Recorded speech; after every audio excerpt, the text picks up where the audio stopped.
মালিক জিজ্ঞাসা করে প্রতিদিন, বান্দা কি কারণে আমাকে ছেড়ে দিলা? হ্যাঁ, রাত 12টা বাজে তুমি ঘুমায় গেলা, মা ঘুমায় গেল, বাপ ঘুমায় গেল, বিবিও ঘুমায় গেছে, পাড়া পড়শি ঘুমায় গেছে। আল্লাহ বলেন আমি তো ঘুমাই নাই বান্দা, আমিও তো ঘুমাই নাই। সারাদিনে আমিও তো জগৎটা পরিচালনা করছি, তবুও তো আমার কোনো ক্লান্তি নাই, আমি তো ঘুমাই নাই। কেন ঘুমাই নাই জানো বান্দা? রাতের 2টা বাজে যদি তোমার পেশাব করতে হয়, রাতের 3টা বাজে যদি তোমার দরজা খুলতে হয়, তখন যদি তোমাকে উঠতে হয়, আর আমি যদি ঘুমায় যাই বান্দা, তোমারে চোখ মেলে দিবে কে?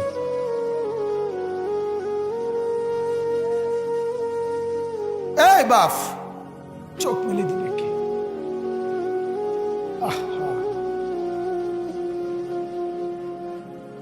আল্লাহ আমাদেরকে মাফ করে। কোরআনুল কারীমের মধ্যে আল্লাহ তাআলা বলছে ওয়াহুয়াল্লাযী ইয়াতাওয়াফফাকুম বিল-লাইল।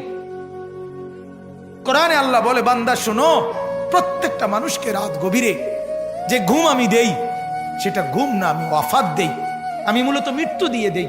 আবার আমি দয়া করে একটা নির্দিষ্ট সময় পরে চূড়ান্ত মৃত্যু দেব বলে আমি আবার সেই হায়াত সকালবেলা যখন জাগতে শুরু হয় তখন আমি ফিরিয়ে দেই,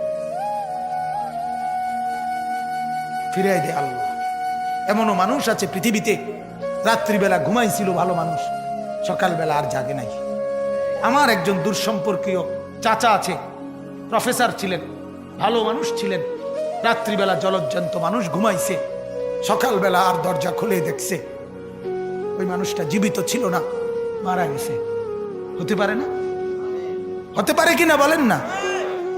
তাইলে বছরের পর বছর, মাসের পর মাস, এই বাপ, বাহিরের কারো চিন্তা করে বাদ দেন। আপনারা যারা বসছেন, আপনাকে বলছি, আপনি কষ্ট করে বসছেন, রাতের 12টা বাজে, রাতের 12টা বাজে, এত কষ্ট করে বসছেন, বিনিময়ে একটু ভাবেন, একটু ভাবেন, অনুরোধ আমার, একটু ভাবেন। আজ মাঝে মাঝে মন চায় আল্লাহর বান্দা মুসলমানদেরকে বুকে জড়ায় ধরে কাঁদি যে বাপ কেন এত ভুল করছেন, আল্লাহকে কেন এত নারাজ করছেন? যার বিবি বেপর্দা, আপনি আল্লাহকে কত পরিমাণ নারাজ করাচ্ছেন। যার স্ত্রী, যার মেয়ে বেপর্দা, আপনি আল্লাহকে কি পরিমাণ নারাজ করছেন বলেন? এক কুকুর মরলে, লাশ ফেলে রাখলে যেই দুর্গন্ধ ছড়ায়, সেই দুর্গন্ধে অল্প কিছু মানুষের কষ্ট হয় কিছুক্ষণ, কিন্তু এক নারী বেপর্দা হাঁটলে যে যুবকগুলোর চরিত্র নষ্ট হয়, সেই নারী এক মরা লাশওয়ালা কুত্তার চাইতেও বেশি দুর্গন্ধ ছড়ায়। কুকুরের দুর্গন্ধ এত বেশি ছড়ায় না, বেপর্দা নারীর দুর্গন্ধ যে পরিমাণ ছড়ায়। সে তো শত শত যুবক তার চরিত্র শেষ করে দিছে।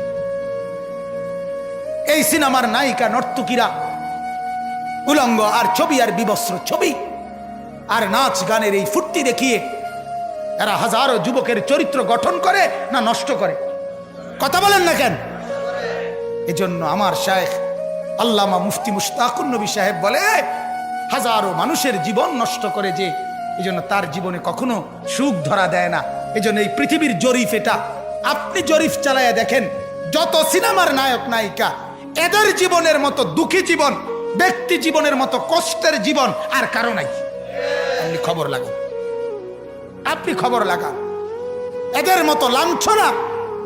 কারণ হাজারো যুবককে নষ্ট করছে এই হাসি দিয়া, অথচ এই হাসি তার মূলত আসল হাসি না। এই হাসি যদি ল্যাবে অথবা ডায়াগনস্টিক সেন্টারে পরীক্ষা করায়, প্রত্যেকটা হাসির মধ্যে ফরমালিন পাওয়া যাবে। কি পাওয়া যাবে? ফরমালিন, ফরমালিন, ফরমালিন পাওয়া যাবে। এগুলা হাসি না, এগুলা ধোকা। ঠিক কিনা বলেন না? এগুলা ধোকা। আল্লাহ আমাদেরকে বুঝার তৌফিক দান করুক।